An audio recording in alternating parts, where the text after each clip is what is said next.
अतिथि के सम्मान में अच्छी जोरदार ताली बजाई। कंपटीशन तो एक बहाना था, पर आप लोगों को जगाना था, आपके हाथों के पॉइंट को खुलवाना था। मैं माइक हैंड ओवर कर रहा हूँ सत्यपाल जी को। शॉर्ट में आपको मैसेज देंगे इस सफर पे कैसे पहुंचे हैं, आगे का प्रोग्राम को ध्यान में रखते हुए। Thank you, thank you. साथियों नमस्कार। जय आरसीएम। बहुत आवाज देती है। जय आरसीएम। एक बार सभी साथियों के लिए जो सीनियर साथी आए, जिन्होंने मान सम्मान रेस्पेक्ट आप सभी साथियों ने मेरे को दिया, एक बार उन सभी साथियों के लिए दिल से जितना दिल ताली आप बजा दीजिए। और दूसरी ताली उस शख्स के लिए बजाइए जो आज इस हॉल में मेरे जैसे लाखों लोग पैदा करने के लिए आज वाराणसी की धरती से चल के हमारे बीच में आए हैं। और मैं आपसे वादा करता हूं अपना इंट्रोडक्शन देने से पहले, अगर अगले 2 घंटा आपने उनके साथ बिताया तो यहाँ 1000 सत्यपाल पैदा हो जाएंगे और इससे भी बड़े दिन आएंगे। डी कुमार सर के लिए एक बार जोरदार तालियां।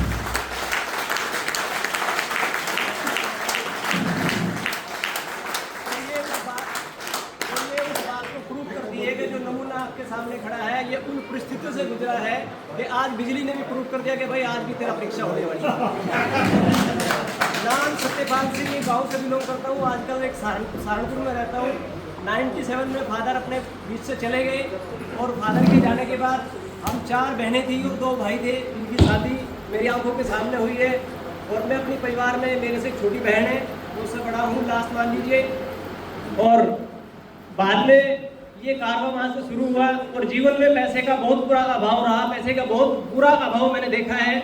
और उस अभाव को खत्म करने के लिए मैंने आरसीएम को शुरुआत किया और जनवरी 2016 से एक निर्णय लिया कि मैं इस बिजनेस को करूंगा। और वो निर्णय क्या था साथियों कि इस बिजनेस में एक चीज आपको बताई जाती है कि नॉमिनी ट्रांसफर इनकम और पैसिव इनकम आपको मिलती है। उस नॉमिनी ट्रांसफर इनकम ने मेरे को अंदर से झकझोर दिया। आज आप जो कर रहे हैं वो बेस्ट है, लेकिन वो लास्ट नहीं है। आप सोचिए, अगर आज आपको आपकी फैमिली से हटा दिया जाए, क्या आपकी फैमिली में वो सिक्योरिटी है? वो बात मेरे को इसलिए समझ में आई क्योंकि मेरे साथ वो गुजर चुकी थी। जब पापा मैं दुनिया से गए तो मेरी पढ़ाई जो मैंने ग्रेजुएशन किया वो किस हालात में मैंने ग्रेजुएशन किया है, मजदूरी से लेके सभी काम मैंने जिंदगी में किए, जैसे सुधांशु सर, प्रियांशु सर अपने बीच में बता रहे थे। और खेती बाड़ी भी की, फिर लाइफ इंश्योरेंस में आ गए, लाइफ इंश्योरेंस किया, ट्रांसपोर्ट किया और HDFC बैंक में 6 महीने के लिए जॉब भी की, नौकरी भी की। जो सामने आता गया करते गए। जीवन में एक टीस थी कि कोई चीज ऐसी मिले कि जो घटना मेरे साथ घटी है आगे मेरे बच्चों के साथ ना घटे। और एक दिन वो आया लास्ट में कि जब मेरे सामने बिजनेस आया और मेरे को बताया गया कि इसमें आपको नॉमिनी ट्रांसफर इनकम मिलती है। और ऐसे आरसीएम के अंदर बहुत सारे लोग हैं जो आज इस दुनिया में नहीं है, लेकिन उनकी फैमिली को इस बिजनेस से आज भी पैसा जा रहा है। मेरे को कुछ भी समझ में नहीं आया था, लेकिन ये एक पॉइंट मेरे घर में दिमाग में घर कर गया साहब। और उस एक पॉइंट को मैंने डिसीजन लिया, निर्णय लिया। और घर में परिस्थितियां बिल्कुल मेरे अपोजिट थी, विपरीत थी उस समय जब मैंने आरसीएम को शुरू किया। लेकिन मैंने एक बात इन प्रोग्रामों में आके सीखी। महावीर सर का पहला प्रोग्राम मेरे को अटेंड करने को मिला तो उन्होंने बताया कि आदमी का निर्णय और आदमी की सोच आके बढ़ाता है। तो पास कुछ था नहीं, और मेरी कामयाबी में अगर मैं सबसे बड़ा रोल आपको बताऊं कि मेरे पास खोने के लिए कुछ नहीं था। अपना अपने बैकग्राउंड से नीचे से उठ के आए हैं कि आदमी को डर लगता है जब आदमी लेवल पे होता है ना, मेरा ये चले गया तो क्या होगा। अपने पास खोने के लिए कुछ नहीं था, इसलिए इसको शुरू किया। और जनवरी 2016 से मैंने निर्णय लिया, डिसीजन लिया। और जैसे ही डिसीजन मैंने लिया, परिस्थितियां फिर अपोजिट हुई। और घर में आप विश्वास करना, मैडम साथ में खड़ी है, वो परिस्थितियां रही कि उस सिचुएशन में आदमी आत्महत्या करने से भी गुजर सकता है। कारण एक ही था, सिर्फ पैसा। मेरा ये मानना है 95% समस्याएं घर में अगर होती है तो पैसे की वजह से होती है साहब। आप मानते हैं? yes. वही संकल्प, जैसे जैसे परिस्थितियां खराब होती गई मेरा डिसीजन और स्ट्रॉन्ग होता गया। और परमात्मा ने इस लेवल तक पहुंचने के लिए मेरे को अंदर से बहुत बार मेरी परीक्षाएं ली है। ये जो मेरे वाली जो गुड़िया खड़ी है, छोटे वाली श्री, और अपने बीच में चैन सिंह चौहान जी आज आए हुए हैं देहरादून से। मैं इनके घर में मीटिंग करने के लिए गया हुआ था और इसका डिलीवरी का टाइम था साहब। बहुत सारे लोग बोलते हैं ना मार्केट में कि साहब आज तो मैडम की डिलीवरी है और 15 दिन पहले छुट्टी कर देते हैं। और मेरे को मैडम से सामने खड़ी है, घर से फोन गया और परिस्थितियां अपोजिट हो गई फिर कि आपको पता नहीं था क्या डिलीवरी है, और आप वहाँ जाके बैठ गए। और हमारी बीना दीदी है, उनके घर पे होम मीटिंग थी, मैंने किसी के साथ शेयर नहीं किया। एक मीटिंग मेरी आके बड़कोट में थी, वो मीटिंग कैंसिल करके और मैं वहाँ से जैसे निकला तो ये गुड़िया, जब तक मैं घर पहुँचा ये दुनिया में आ चुकी थी जिसने श्री अपना नाम बताया साहब। तो ये बिजनेस आपसे बार बार आपकी परीक्षा लेता है। अभी जब मार्च का महीना चल रहा था, जब महावीर सर पिछले प्रोग्राम में आए, आप सभी साथियों ने प्रोग्राम को सुना, लेकिन लास्ट में वो एक बात मेरे को कंधे पे रख के बोल के गई, मैं आपके बीच में उसको अनाउंस कर रहा हूँ, अभी तक किसी को नहीं बताया था कि सत्यपाल जी आपको 2 जिम्मेदारी दे के जा रहा हूँ। वैसे तो जिम्मेदारी लेनी होती है, दी नहीं जाती है। और वो 2 जिम्मेदारी क्या थी? उन्होंने कहा कि आपकी टीम में एक ऐसे व्यक्ति हैं जो इस बिजनेस को तन मन धन से कर रहे हैं, जो आज हमारे बीच में चल के भी आए हैं, चंद सिंह चौहान जी। मुझे उनका एमराल्ड चाहिए। मैं कहा डन सर। और मैंने स्टेज पे बोला भी था, चौहान साहब उस मीटिंग में मेरे साथ अवेलेबल थे। दूसरी बात, आपकी एक अपलाइन भी है, आदरणीय गुरुदेव मनोज बजाज सर, उनके लिए एक बार ताली हो जाएगी।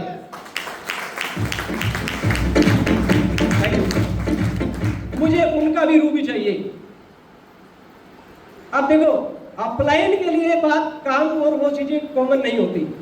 मैंने कहा सर मेरे हिस्से में क्या आता है कि आपको एमराल्ड के लिए बिजनेस चाहिए 22 लाख, लेकिन मैं आपको जिम्मेदारी देके जा रहा हूं, आपको 30 लाख करना है।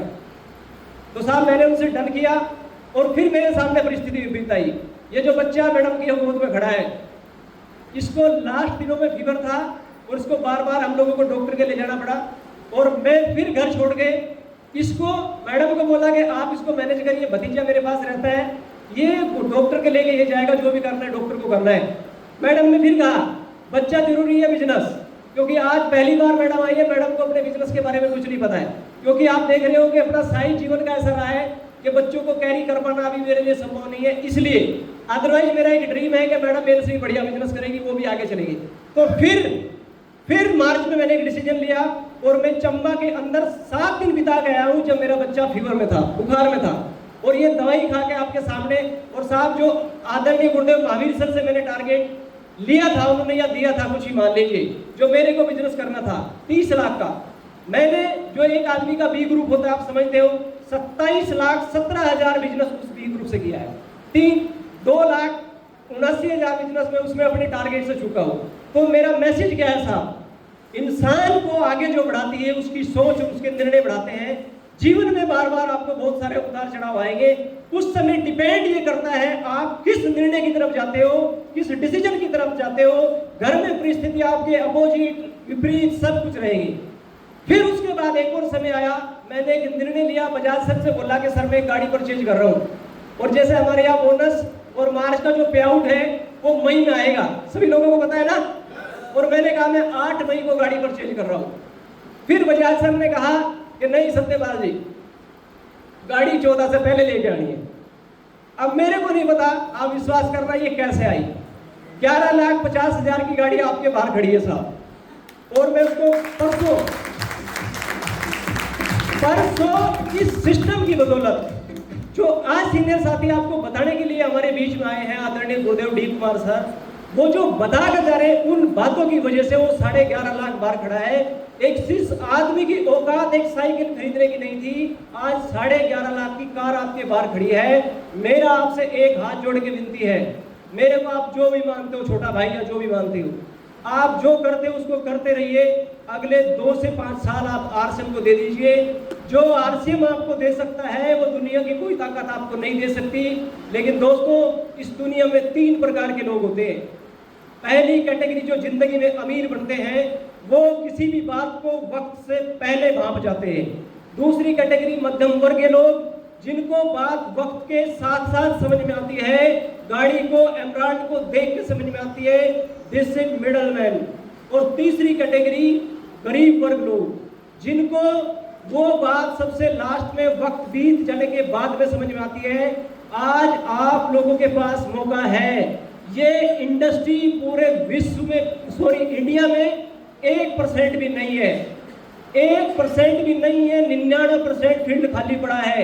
आपके पास मौका है आपकी फैमिली को अमीर बनाने का साहब, आपके पास मौका है अपनी फैमिली को नॉमिनी ट्रांसफर इनकम देने का साहब, आपके पास मौका है अपनी फैमिली को पैसिव इनकम देके जाने का साहब। मेरा जो दर्द था, देखिए इंसान की कोई कमी पूरी नहीं कर सकता, लेकिन एक बात मैं आज इस मंच से आपको बोल रहा हूँ, कल मैं इस दुनिया में रहूं ना रहूं, लेकिन क्या जो मेरे कोड पे पैसा जा रहा है उसको कोई आदमी बंद कर सकता है? आप सभी जितने मेरी टीम के बहुत सारे लोग यहाँ बैठे हैं, आप अपने लिए बिजनेस कर रहे हैं सत्यपाल के लिए। तो साहब अगर अपने लिए करेंगे तो बिजनेस जाएगा या इनकम जाएगी या नहीं जाएगी? यही आरसीएम है साहब, यही आरसीएम है। आगे का जो प्रोग्राम है, यहाँ से प्रोग्राम शुरुआत होता है। मेरे को सीनियर साथियों ने मान सम्मान दिया, आप सभी ने मान सम्मान दिया। बताने को मेरे पास बहुत सारा मटेरियल है। आपके लोकल का आदमी हूँ। अभी तक जब से आरसीएम शुरू किया है 45 लाख रुपया मेरे खाते में आ चुका है। दिखता इसलिए नहीं क्योंकि मैंने एक वर्ड यूज किया है, सेंटेंस यूज किया है, मैं नीचे से उठ के आया हूँ। और साहब जब मजदूर आदमी आरसीएम शुरुआत करता है ना तो उसके पास बहुत सारे खड्डे होते हैं सर, जिनको भरना पड़ता है। उनको भरने में वो 45 लाख किधर चला गया पता ही नहीं लगा। लेकिन मैं हर बार बोलता हूँ, मेरे सीए हैं हरीश अग्रवाल जी, जाके आप ITR निकलवा लीजिए और आप चेक कर लीजिए, अगर आपको वही देखने वाली भाषा समझ में आती है। इस मजदूर आदमी को आरसीएम 45 लाख दे सकता है। आप कोई गवर्नमेंट जॉब करता है, कोई प्राइवेट जॉब करता है, कोई प्रधान है, हर लेवल के वर्ग के आदमी यहाँ बैठे हैं। तो जब मेरे जैसे इंसान को ये बिजनेस वहां ले जाकर खड़ा कर सकता है तो मेरा आपसे सवाल मैं आपके बीच में छोड़ के जा रहा हूँ, आपको क्यों नहीं कर सकता? लेकिन एक चीज चाहिए साहब, वो है सोच। वो सोच आपको पैदा करनी पड़ेगी। दूसरा आपका निर्णय और तीसरा आपका माहौल। इस माहौल में आपको आना पड़ेगा। और आज अब के बाद ये मोबाइल आप साइलेंट करके आप डाल लीजिए। मेरा सिंगल मैसेज है, डी कुमार सर जो भी बताए साहब, कुछ ना कुछ आज लेके जाना। इंसान के पास सबसे इंपॉर्टेंट चीज है समय। आज ये 2 घंटा आप जो अगले बिताने वाले हैं सर, ये 2 घंटा डी कुमार सर के साथ आपने बिताना है। एक ऐसे लेवल से आज जॉब को छोड़ के आरसीएम को कर रहे हैं तो कुछ तो साफ समझ में आया होगा। मेरी बात समझ में आई नहीं है चलेगा, डी कुमार सर की बात को समझ के जाना है, बीच में नहीं जाना। बीच वाला आदमी जिंदगी में कभी नहीं करता, कुछ नहीं करता। तो मैं कभी आपसे दोबारा फिर मिलेंगे। आज अपना जो वक्त है डी कुमार सर का सुनने का है। और बस एक ही बात कह के आपसे विदा लेना चाहूँगा। मार्च के महीने में ये जो सरे, जो आज मालाएं मेरे गले में टंगी हैं, इसका पूरा श्रेय मेरी जो